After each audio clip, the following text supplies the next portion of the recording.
Boa noite mais uma vez, graça e paz em nome de Jesus Cristo, amém? Nessa noite nós iremos falar sobre o nome de Jesus Cristo.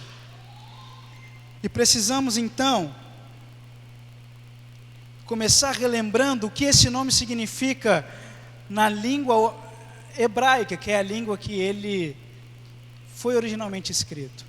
Jesus Cristo em hebraico é Yeshua, que significa salvação. Nós, os ocidentais, nós não temos o costume de ligar a pessoa ao nome, mas nessas culturas, eles tinham o costume de o nome ser o retrato fiel da pessoa. E portanto, já que somos filhos dessa cultura, às vezes nós tratamos essa expressão, o nome de Jesus Cristo, de maneira pretensiosa. E de certa forma, perdemos até o temor em falar em nome de Jesus. E temor, para quem não sabe, é um sentimento profundo ao respeito por alguma coisa. Nós perdemos o respeito pelo nome de Jesus. E de tanto que falamos essa frase de maneira errada e equivocada, nós acabamos depreciando e desvalorizando o nome de Jesus Cristo. Eu tenho a convicção de que você já algumas vezes falou assim, em nome de Jesus, aí completa a frase. E a gente se esquece do que significa o nome de Jesus. Eu já disse aqui uma vez e preciso repetir, que Jesus Cristo é uma convergência bíblica. O que significa isso? Todos os livros da Bíblia, todas as histórias da Bíblia, toda a narrativa bíblica aponta para Jesus Cristo. Desde o início até o Apocalipse. Na criação, o homem foi criado à imagem e semelhança de Deus, e essa perfeição aponta para Jesus Cristo. O povo começa com Abraão, o povo de Israel, e Abraão, Deus mandou sacrificar o seu filho, que não foi sacrificado. E esse episódio nos mostra o episódio do filho que foi sacrificado, Jesus Cristo. O povo é assolado por uma escravidão terrível. E aí Deus levanta um libertador chamado Moisés, e esse libertador aponta para Jesus Cristo. E se tudo quanto existiu na Bíblia, eu for falar o que aponta para Jesus Cristo, nós ficaremos dias e dias aqui falando de tudo quanto aponta para Jesus Cristo. Jesus Cristo então, nós dizemos, os cristãos, que é nome sobre todo nome, que é o nome mais importante da terra. E você sabe o que é o mais interessante? As pessoas da terra, antes de Jesus nascer, eles queriam ter a oportunidade de falar em nome de Jesus. E nós que temos essa oportunidade, nós temos feito isso de maneira equivocada. Nessa noite nós iremos falar do que significa o nome de Jesus, qual o impacto que tem falar essa frase, o que há de relevante dizer em nome de Jesus Cristo. Então, para a gente continuar a aprender sobre isso, eu quero convidar você a assistir um vídeo que vai falar um pouco sobre isso.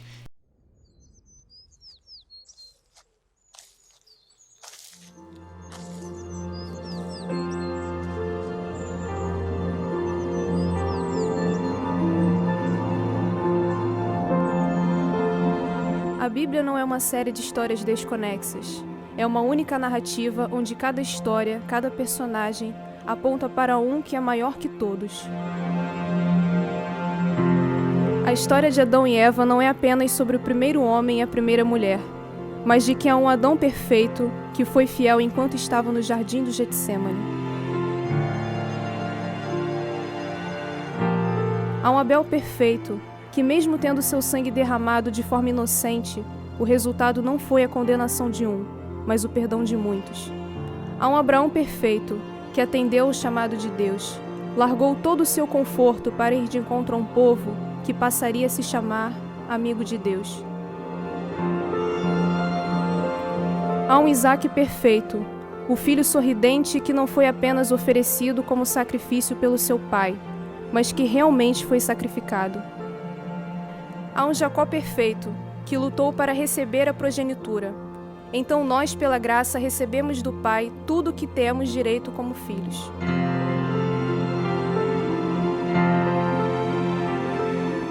Há um José perfeito, que sendo a mão direita do rei, perdoa todos que não mereciam tal perdão.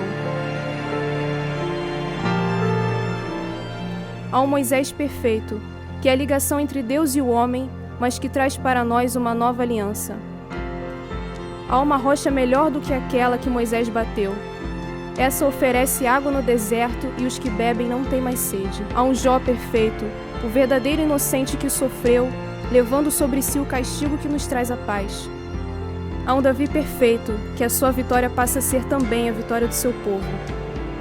E então eles nunca mais precisam apedrejar ninguém para serem vitoriosos.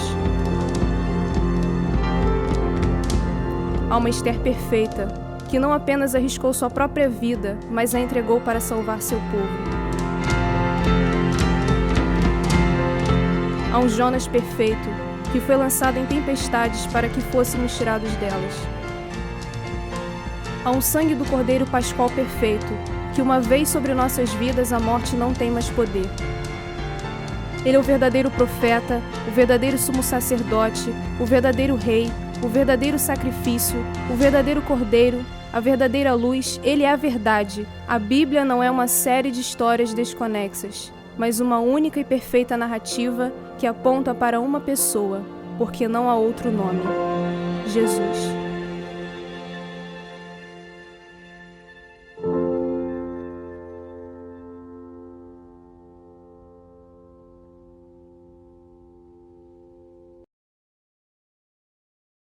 Eu convido você a acompanhar comigo a leitura do livro dos Atos dos Apóstolos, capítulo 4, os versos de 1 a 20.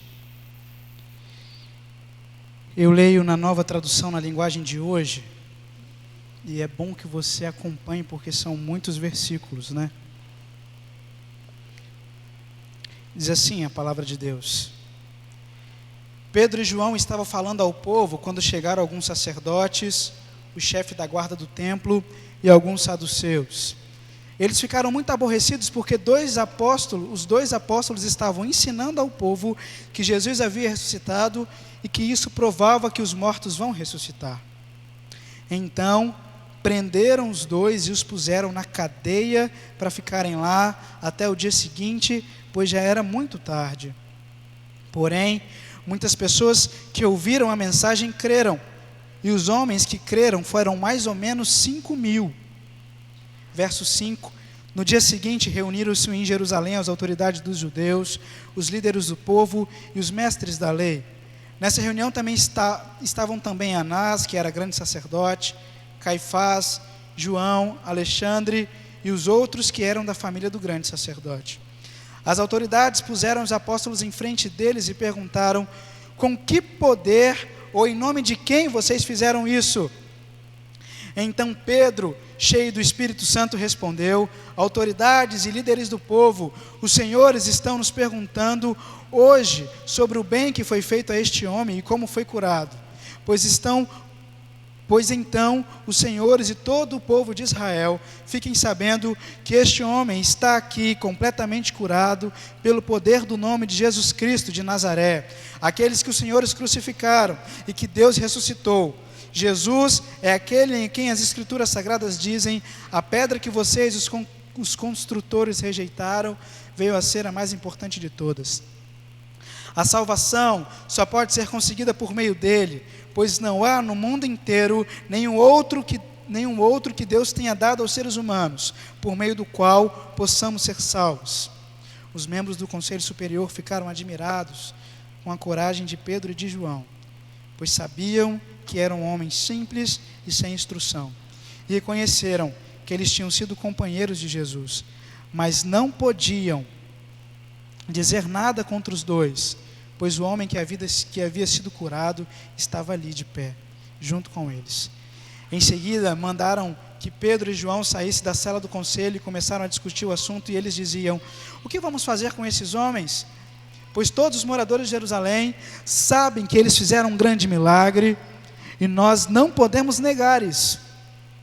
Mas, para não deixar que a notícia se espalhe ainda mais entre o povo, vamos ameaçá-los, a fim de que nunca mais falem com ninguém a respeito de Jesus. Verso 18: Então os chamaram e ordenaram duramente que não falassem nem ensinassem nada a respeito de Jesus. Mas Pedro e João responderam: os senhores mesmo julguem diante de Deus, devemos obedecer aos senhores ou a Deus, pois não podemos deixar de falar daquilo que temos visto e ouvido. Essa é a palavra de Deus que registra o início do cristianismo na terra. E antes desse capítulo, o capítulo 3, conta a seguinte história: o Pedro e o João, eles estavam indo orar no templo, e passando ali perto do templo, na porta do templo, eles viram um homem que era aleijado de nascença, e aquele homem ficava ali durante toda a vida dele, e aquele homem meio que olhou para João e Pedro como alguém que pede uma esmola. E esses dois homens, cheios do Espírito Santo de Deus, falaram a seguinte frase: olha, nós não temos nem prata nem ouro, mas o que nós temos, nós iremos te dar. Em nome de Jesus de Nazaré, levante e ande. A palavra de Deus registra historicamente que aquele homem pôs-se de pé e começou a pular, e foi andando para dentro daquele templo em que as pessoas o viam aleijado, e as pessoas meio que não entendiam e falavam: mas aquele homem não é o homem que ficava ali todo dia sentado? E aproveitando essa oportunidade, o Pedro e o João começaram a pregar naquela sinagoga, naquele templo, e começaram a falar sobre a salvação de Jesus Cristo. Começaram a falar de que Jesus Cristo era o único que podia fazer milagres, e mais do que isso, o único que podia salvar aquele povo. E vendo aquele homem em pé, e ouvindo aquelas palavras, as pessoas começaram a entender o plano de salvação. E a palavra de Deus diz que 5.000 pessoas, na verdade 5.000 homens, sem contar mulheres, 5.000 homens se converteram naquele dia. E aí os líderes daquela época, que não acreditavam na mensagem de Jesus e que meses antes tinham mandado crucificar Jesus Cristo, tinham inflamado o povo para gritar crucifica, começaram a se desesperar, porque 5.000 pessoas agora ouviram a mensagem da salvação e se renderam àquela mensagem. Então mandaram prender o João e o Pedro, e fizeram uma pergunta muito simples ao João e o Pedro. Fizeram a seguinte pergunta: em nome de quem vocês realizam tudo isso? Verso 7. As autoridades puseram os apóstolos em frente deles e perguntaram: com que poder, ou em nome de quem vocês fizeram isso? Nós temos perdido a essência do que significa o nome de Jesus Cristo. Nós estamos falando Jesus Cristo como se fosse qualquer outro nome, como se fosse um nome próprio comum. Jesus Cristo para nós perdeu o seu significado real, que é salvação. Não há mais poder quando falamos em nome de Jesus, porque nós temos falado isso de qualquer forma. Para os judeus, isso era, segundo a lei dos 10 mandamentos, colocar o nome de Deus em vão.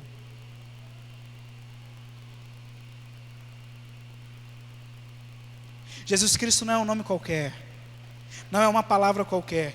E nesse texto nós temos alguns ensinamentos de quem é que fala esse nome com poder e autoridade de um discípulo de Cristo. Não são todas as pessoas que falam em nome de Jesus que têm o poder e a autoridade que esses homens tiveram. de levar cura, de levar transformação e, mais do que isso, de apresentar o plano de salvação àqueles que estavam os ouvindo. O versículo 7 e a primeira parte do versículo 8 diz assim: as autoridades puseram os apóstolos em frente deles e perguntaram com que poder ou em nome de quem fizeram isto. Então Pedro, cheio do Espírito Santo, respondeu.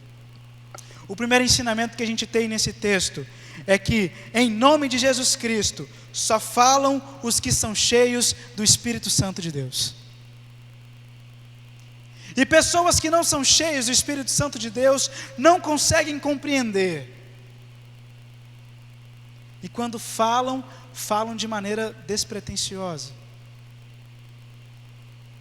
Você já ouviu que há poder no nome de Jesus?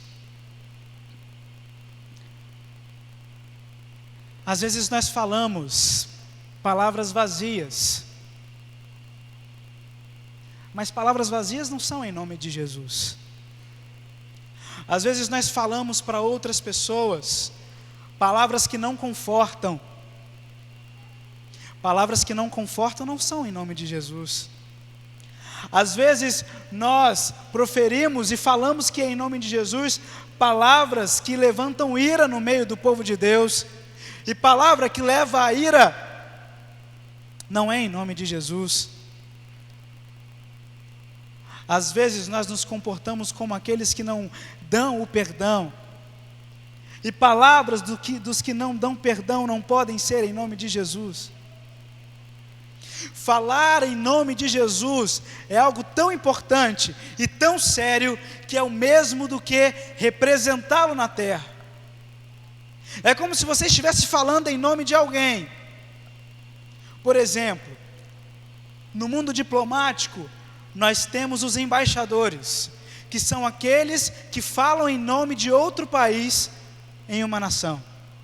Por exemplo, o embaixador do Brasil nos Estados Unidos, ele fala em nome do Estado brasileiro nos Estados Unidos. E ele pode falar assim: em nome do Brasil eu tenho essa opinião.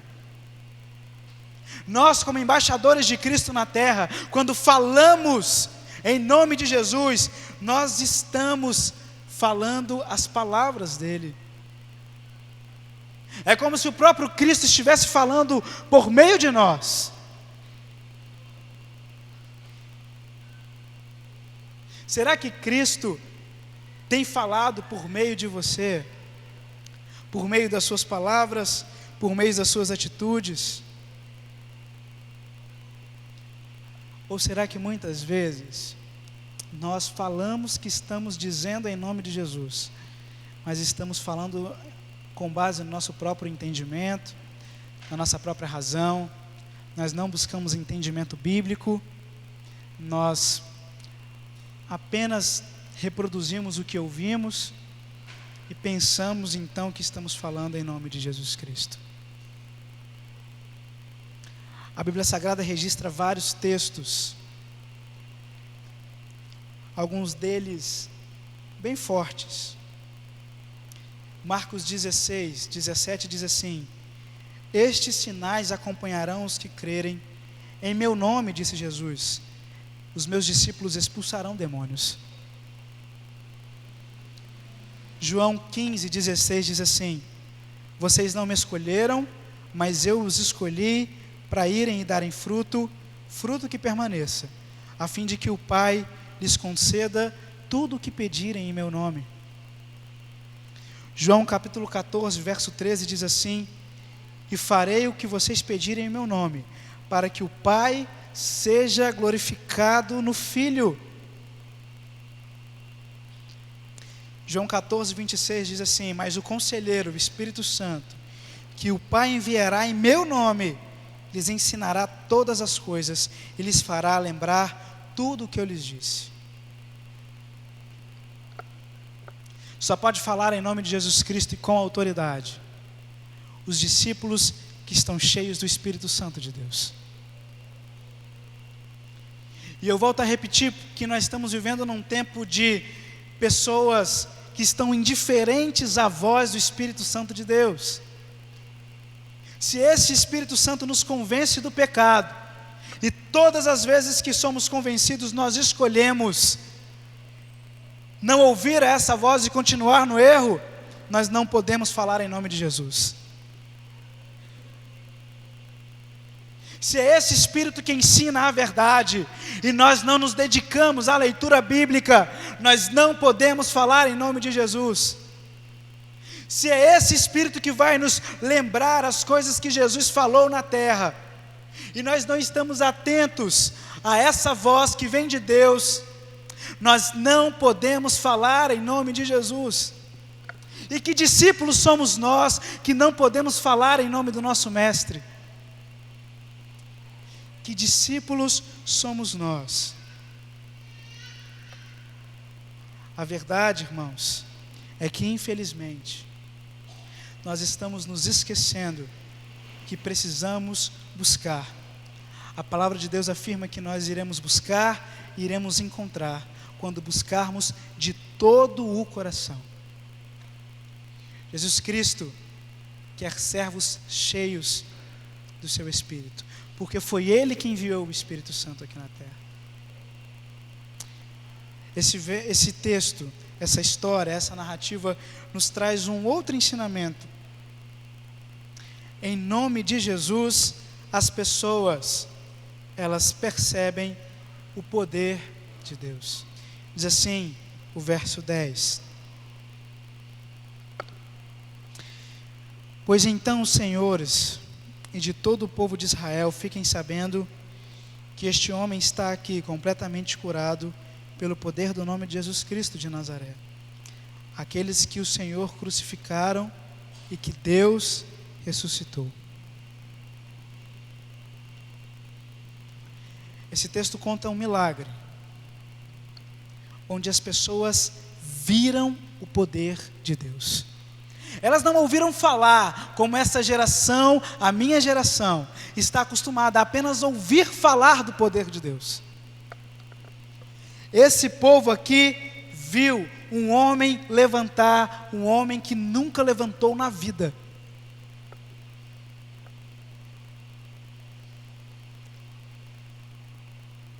E é em nome de Jesus Cristo que nós, só nesse nome, que podemos perceber o poder de Deus. E essa narrativa nos traz, nesse texto, nessa parte, algumas coisas interessantes. Quando os discípulos de Cristo, os apóstolos, eles foram colocados diante daquele homem que aparentemente pedia uma esmola, eles disseram: olha, a gente não tem dinheiro, a gente não tem ouro e prata, a gente não tem o que as pessoas chamam de valor da terra, mas o que nós temos nós iremos te dar. Aqueles que são discípulos e falam em nome de Jesus, eles estão mais preocupados com a essência do Evangelho, e eles deixam para o Espírito Santo agir a forma como Ele quer agir. E nós, muitas vezes, nós queremos escolher a forma como Deus vai agir.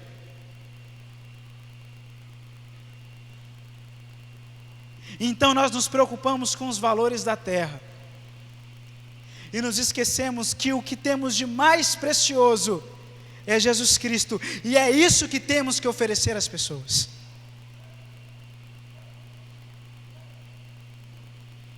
E sabe o que acontece quando a manifestação do poder de Deus, ela é vista pelas pessoas? As pessoas, elas são levadas a querer esse Deus. Ou você acha que essas 5.000 pessoas que se converteram porque viram, perceberam o tamanho do Deus que estava agindo naquele lugar?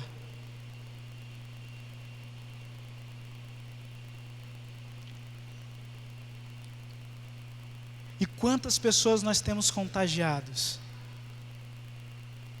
Quantas pessoas você tem contagiado com o Espírito Santo que há em você?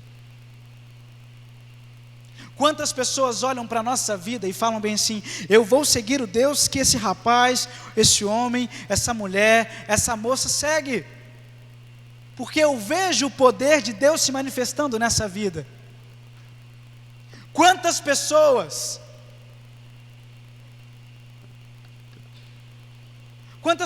lá no seu serviço olham para você e sentem-se atraídos pelo Deus que você serve através da sua vida? Quantas pessoas você tem dado aquilo que é mais importante e de mais valor? Jesus Cristo, o nome de Jesus Cristo, Yeshua, salvação.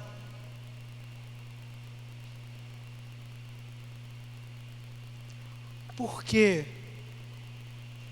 Por que as pessoas elas não se contagiam mais conosco?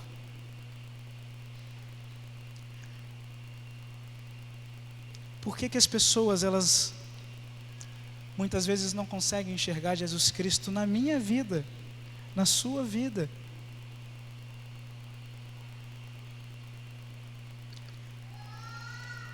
Por que essa geração tem visto pouco o poder de Deus? Por que essa geração tem usado o nome de Jesus para qualquer coisa? Por que essa geração não tem vivido o Evangelho? E o texto continua, o verso 12 diz assim: a salvação só pode ser conseguida por meio dele, pois não há no mundo inteiro nenhum outro que Deus tenha dado aos seres humanos, por meio do qual possamos ser salvos. Em nome de Jesus, e somente em nome de Jesus, há salvação. E é preciso que se deixe claro, ver o poder de Deus é diferente de ser salvo.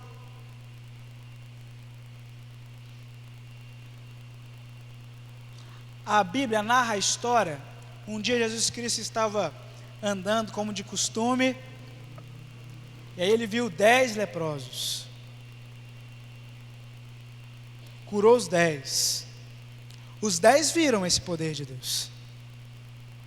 A narrativa bíblica, ela conta que somente um voltou, agradeceu, reconhecendo o tamanho do poder de Deus. Eu posso concluir com isso, que somente aquele entendeu a salvação. As pessoas, elas precisam sim perceber o poder de Deus, mas isso não quer dizer salvação. Mas percebendo o poder de Deus, elas estão um caminho bem curto de entenderem o poder salvador de Cristo. Porque, segundo o texto que nós lemos, que eu li para você, do João 14:13, diz assim: eu farei o que vocês pedirem em meu nome, para que o Pai seja glorificado no Filho. Ou seja, tudo quanto fizermos para a glória de Deus, pedindo a Deus, Ele vai fazer para que o Filho seja conhecido, entendido, e Deus seja glorificado. E as pessoas encontrem essa graça, que é a graça que nós não merecemos. E é interessante, na nossa vida é assim, quando a gente é criança, e quem foi criança aqui, e frequentou, e participou, e foi membro até de uma igreja cristã protestante, as crianças, elas ouvem muito falar de céu. As crianças, elas anseiam pelo céu. E aí nós vamos crescendo, e nós vamos perdendo essa essência de salvação.